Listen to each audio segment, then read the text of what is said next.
বর্ধমানের উল্লাস উপনগরীতে অবৈধ চারতলা ফ্ল্যাট নির্মাণ নিয়ে তোলপাড় বর্ধমান শহর। খোদ কলকাতা মহানগরীতে যখন হেলে পড়া একের পর এক বাড়ি নিয়ে রাজনৈতিক তরজা তুঙ্গে উঠেছে, সেই সময় খোদ বর্ধমান শহরের অভিজাত এলাকা উল্লাস নগরীতে সম্পূর্ণ বিনা অনুমতিতে ফ্ল্যাট তৈরিকে কেন্দ্র করে উত্তেজনা ছড়ালো। কিভাবে জেলা প্রশাসনের অনুমতি ছাড়া এই ফ্ল্যাট তৈরি হলো তা নিয়ে রাজনৈতিক তরজাও তুঙ্গে। উল্লাস উপনগরী সন্নিহিত জোতরাম এলাকার বাসিন্দা গৌরাঙ্গ মিত্র জানিয়েছেন, এই ফ্ল্যাট তৈরি করছেন নিজামুদ্দিন শেখ। তিনি কোন রকম পারমিশন প্ল্যান ছাড়াই এই ফ্ল্যাট তৈরি করছেন। তিনি তা আটকাতে চাইছেন। কারণ হিসেবে তিনি জানিয়েছেন, জোতরাম মৌজায় তার একটি জায়গা দখল করে নিয়েছে নিজামুদ্দিন বাবু। তার জমির বিনিময়ে টাকা দেবার কথা থাকলেও তা দেয়নি। তার সঙ্গে প্রতারণা করা হয়েছে। এদিকে রীতিমতো অভিজাত এলাকা উল্লাস উপনগরী, যা খোদ বর্ধমান জেলা পরিষদের অধীন, সেখানে বিনা অনুমতিতে কিভাবে তৈরি হলো চারতলা ফ্ল্যাট, তা নিয়ে শুরু হয়েছে বর্ধমান উন্নয়ন সংস্থা এবং জেলা পরিষদের মধ্যে ঠেলাঠেলি। সাধারণত বিডিএ এর এলাকাধীন এলাকায় বিডিএ কোনো নির্মাণের জন্য অনুমোদন দেয়, তাহলে কিভাবে কি হলো?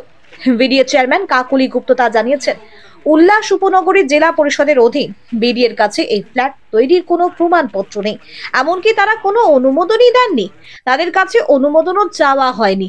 যদিও কাকলি দেবী জানিয়েছেন, তাদের কাছে ওই নিজামুদ্দিন বাবু এসেছিলেন এবং ঝুড়ি ঝুড়ি মিথ্যা কথা বলেছেন। এরপরই তারা সিদ্ধান্ত নিয়েছেন, জেলা পুলিশের সহায়তায় তারা ওই নির্মাণকে শুধুই বন্ধ নয়, পুরোপুরি ভেঙে দেবেন।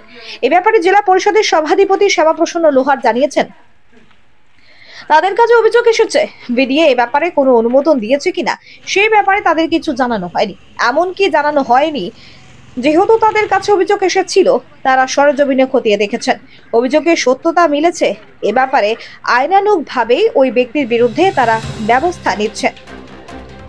অন্যদিকে এ ব্যাপারে খোদ প্রমোটার নিজামুদ্দিন শেখের সঙ্গে বারবার যোগাযোগ করা হলেও তিনি অভিযোগ বিষয়ে কোনো সদুত্তর দেননি।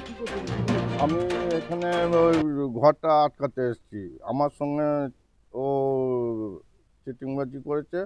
আমার জায়গা ও আমাকে ভয় দেখিয়ে বা কেস কাবারি হবে ও হবে করে আমাকে বলে আমার কাছ থেকে জায়গাটা লিখিয়ে নিয়েছে।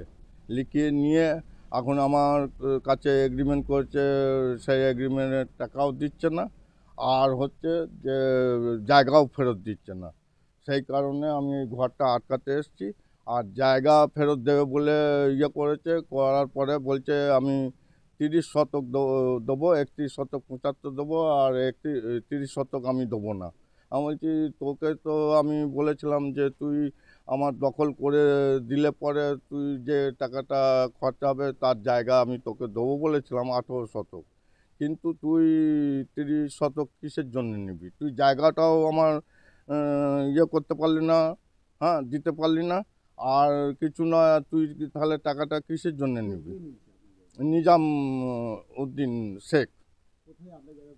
আমার জায়গা জোদরাম মৌজা। হ্যাঁ, প্রতারণা করেছে আমার সঙ্গে। হ্যাঁ, এই ফ্ল্যাটটা অবৈধ। ওর কোনো নেই, প্ল্যান কিচ্ছু নেই, বা সাইডে জায়গাও ছাড়া নেই, কিচ্ছু নেই। আমার নাম হচ্ছে গৌরাঙ্গ মিত্র। আপনার এই জায়গাটা? না, আমার জায়গা জোদরাম মৌজায় আছে। ও নিয়ে রেখে দিয়েছে 100 শতক 75। না, আমরা পেয়েছি এবং আমরা করছি, স্টার্ট করে বলে আটটা দপ্তরে আপনারা পাঠিয়েছেন লোক, ঠিক আছে? 3 স্টার বলবো না উল্লাস নগরীতে এবং আপনার সদনা যে হসপিটাল তার পিছনে যে ফ্ল্যাট হচ্ছে অবৈধ ফ্ল্যাট, যেখানে বর্ধমান ডেভেলপমেন্ট অথরিটি নোটিশ করেছেন বন্ধর জন্য এবং দেখা করার। তারপরেও দেখা যাচ্ছে রমরমিয়ে কাজ চলছে প্রশাসনের নামে। কী বলবেন? উল্লাসে যে ফ্ল্যাট বা কমপ্লেক্স যেটা রয়েছে টোটালটাই কিন্তু জেলা পরিষদের আন্ডারে। পারমিশন হলে ওদের কাছ থেকেই পারমিশনটা নিতে হয়, কিন্তু আমরা যখন জানতে পেরেছি আমাদের কাছে চিঠি করা হয়েছিল, তো পাবলিকলি যেটা করা হয়েছিল তার ভিত্তিতে আমরা কিন্তু নোটিশ করেছি এবং সর্বত্র আমরা নোটিশ পাঠিয়েছি বন্ধ করার জন্য। এবার বন্ধ না করে যে তারা কাজ করছে এই মুহূর্তে আমরা আপনাদের কাছ থেকে খবরটা জানতে পারলাম। আমরা অবশ্যই পুলিশ প্রশাসনের সঙ্গে কথা বলে এটা আমরা নিশ্চয়ই স্টেপ নেব, কিন্তু তার আগে এটা জেলা পরিষদকে বলতে হবে তারা কি করতে চাইছে। মোল্লা নিজামুদ্দিন নামে যিনি আছেন, কনস্ট্রাকশন যিনি করছেন, তিনি বলছেন যে আমার দুতলাটা প্ল্যান নেই, নিজে স্বীকার করি যে আমার দুতলা প্ল্যান নেই, প্রয়োজন হলে আমি ভেঙে দেবো। কী বলবো? প্রয়োজন হলে ভেঙে দেবো, কিন্তু প্রথম যখন করে তখন কিন্তু জেলা পরিষদের খবরটা পেয়েছিল, তারা স্টেপ নেয়নি কেন জানি না, কিন্তু আমাদের কাছে লিখিত চিঠি আসার পর আমি কিন্তু ওই যখন জেলা পরিষদের খবরটা এসেছিলো তখন একটু মোটামুটি শুনেছিলাম যে উনি এরকম ধরনের 70,000 ইট একসঙ্গে নামিয়ে ওখানে একটা করতে চলেছেন। আমি কিন্তু জেলা পরিষদকেও সতর্ক করেছিলাম যে পারমিশন আছে কিনা দেখো, কারণ আমাদের কাছে কোনো লিগেল কাগজপত্র ওনার নেই এবং উনি কিন্তু আমাদের কাছ থেকে কোনো এনওসি নেননি, সেটা আমি জেলা পরিষদকে জানিয়েছিলাম।